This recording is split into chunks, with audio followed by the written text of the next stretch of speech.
नमस्ते दोस्तों। आज हम आपको हरियाणा के भिवानी से एक दिल दहला देने वाली खबर बताने जा रहे हैं, जिसे सुनकर आपके होश उड़ जाएंगे। ये कहानी है एक सोशल मीडिया इन्फ्लुएंसर, एक उभरते सितारे की, जिसका नाम है रवीना।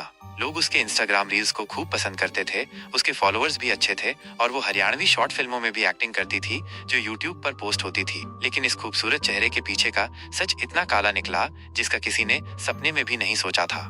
प्रवीण की हत्या एक खौफनाक खुलासा। हुआ कुछ यूं कि 29 मार्च 2025 को भिवानी के दिनोद रोड पर एक नाले से बदबू आने लगी। आसपास के लोग इकट्ठा हुए, पुलिस को खबर दी गई। पुलिस ने जब उस सड़े हुए शव को बाहर निकाला तो वो एक 32 साल के लड़के का था। पहचान मुश्किल थी क्योंकि शव 3-4 दिन पुराना था। पुलिस ने अपनी SOP फॉलो की, फोटो लिए और डिटेल्स सब जगह सर्कुलेट कर दी।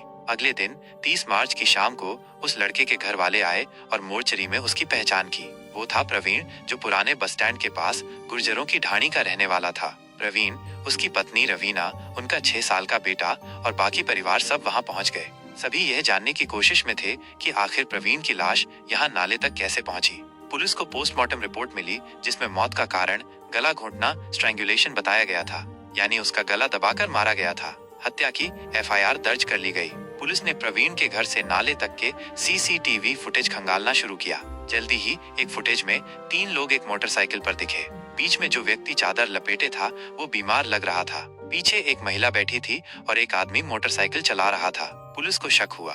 बाद में पता चला कि मोटरसाइकिल चलाने वाला सुरेश था, बीच में प्रवीण की लाश थी और पीछे बैठी थी उसकी पत्नी रवीना। पुलिस ने दोनों को पकड़ लिया और सच उगलवाने के लिए अपनी तरफ से पूरी कोशिश की। रिश्तों में दरार, रील्स का जुनून और अवैध संबंध।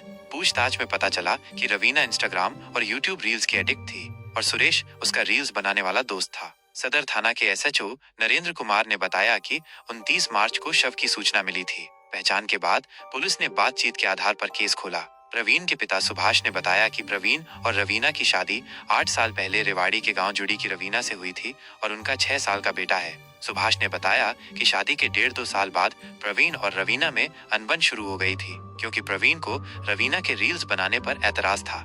रील्स के चलते रवीना इतनी फेमस हो गई थी कि लोग सुभाष को उसकी बहू के नाम से जानने लगे थे। रवीना यूट्यूब पर शॉर्ट फिल्म्स और रील्स बनाती थी और उसके घर पर बाहर से लोग उससे मिलने आते थे।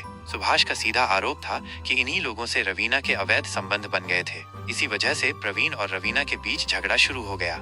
लगभग 1.5 साल पहले हांसी के गांव प्रेम नगर का रहने वाला सुरेश भी रवीना के संपर्क में आया। सुरेश भी इसी तरह के शॉर्ट रील्स और यूट्यूब प्रोग्राम्स बनाता था। दोनों की रील्स लगभग एक ही समय अपलोड होती थी और लोग उन्हें जोड़कर देखने लगे थे। सुरेश 2 बच्चों का बाप था। जब प्रवीण और उसके पिता सुभाष को सुरेश और रवीना के रिश्ते का पता चला तो उनके बीच नए सिरे से झगड़ा शुरू हो गया। प्रवीण ने कई बार कहा कि रील्स घर में बनाओ, हमें कोई एतराज नहीं, लेकिन सुरेश का घर पर आना और साथ में रील्स बनाने की बात ठीक नहीं है। इससे उनकी बदनामी हो रही थी। कत्ल की रात और लाश ठिकाने लगाने का खौफनाक प्लान। झगड़ा बढ़ता गया। होली पर रवीना घर आई तो प्रवीण से फिर बहुत कहासुनी हुई। होली के बाद से प्रवीण का कोई पता नहीं लगा।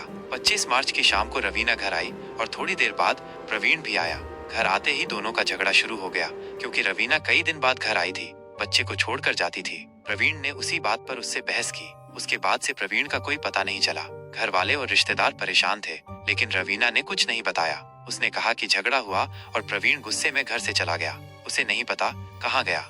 घर वालों के साथ वो भी उसे ढूंढने का नाटक करती रही। जब अखबारों में खबर छपी कि दिनोद रोड पर एक शव मिला है तो प्रवीण के पिता सुभाष अस्पताल गए। उन्होंने जब शव देखा तो वो उनके बेटे प्रवीण का ही था।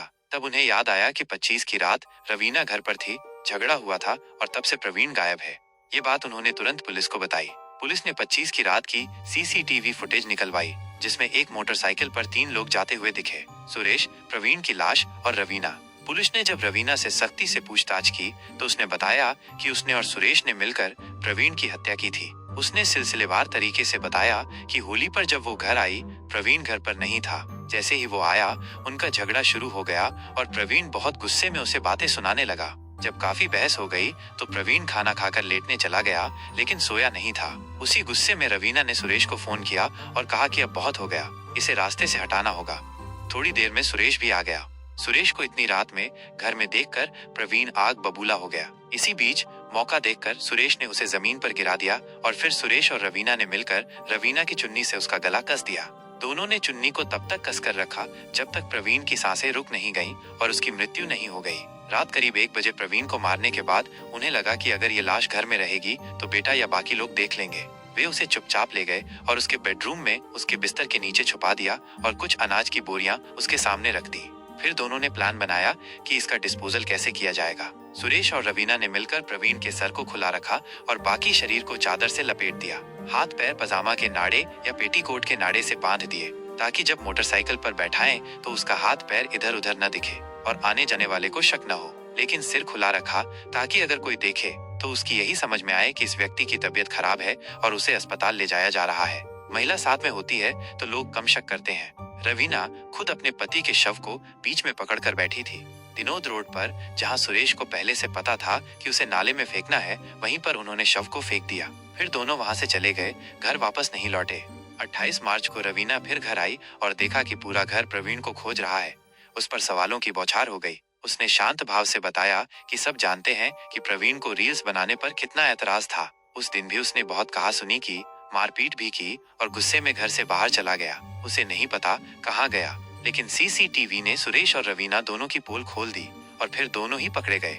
सोशल मीडिया का अंधा प्यार और रिश्तों का पतन। अब इस घटना को देखिए, फिर से एक पति की हत्या हो गई। पिछले कुछ दिनों में जैसे मेरठ की 2 घटनाएं हुई जिसमें पत्नी ने अपने प्रेमी के साथ मिलकर पति की हत्या की या कराई। इस घटना में भी एक बेचारा निर्दोष पति अपनी पत्नी और उसके प्रेमी के हाथ मारा गया। कारण सिर्फ इतना कि पति अपनी पत्नी के प्रेम संबंधों से परेशान था। लोग घर पर आते थे रील्स बनाने के बहाने और कहते थे कि ये रील्स बनाने वाले हमारे दोस्त हैं, हमें उससे व्यूज और पैसा मिलता है। प्रवीण ने सोचा कि अगर रवीना रील्स बनाना बंद कर दे तो लोगों का आना जाना और उससे कांटेक्ट में रहना और खासकर सुरेश का घर पर आना जाना अपने आप बंद हो जाएगा और सुरेश से उसे छुटकारा मिल जाएगा। एक बार उसका आना जाना बंद हो जाए फिर कोई दिक्कत नहीं होगी और धीरे धीरे उसे समझा लेंगे। प्रवीण ने पत्नी को रील्स बनाने के लिए मना करना शुरू किया कि अब तुम रील्स बनाना बंद कर दो, बहुत बदनामी हो रही है।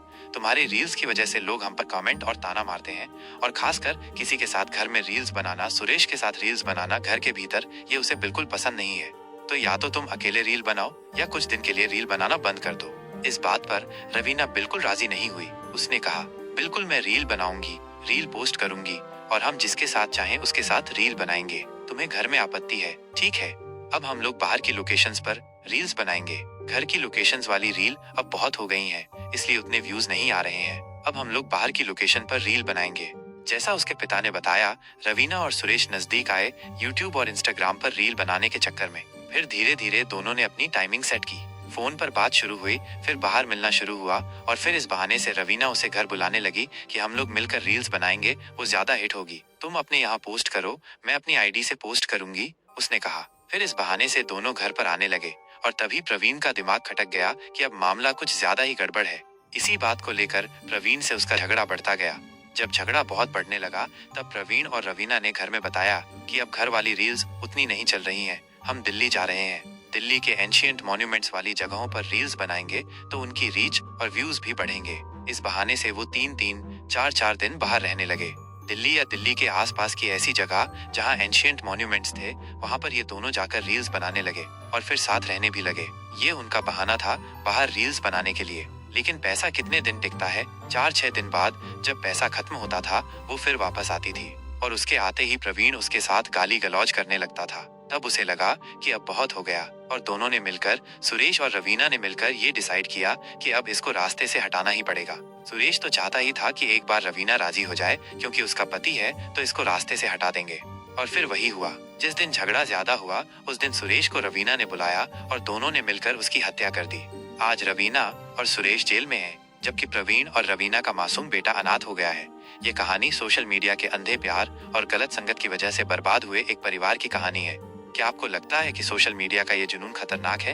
आपकी क्या राय है? क्या आपको लगता है कि सोशल मीडिया का ये बढ़ता क्रेज रिश्तों को कमजोर कर रहा है या इसके पीछे कोई और गहरा कारण है? वीडियो को लाइक और शेयर जरूर करिए। हमारे चैनल को सब्सक्राइब करके बेल आइकॉन ऑन कर लीजिए। मिलते हैं नेक्स्ट वीडियो में। तब तक अपना और अपने चाहने वालों का ख्याल रखिए। सेफ रहिए, सुरक्षित रहिए, सतर्क रहिए। जय हिंद।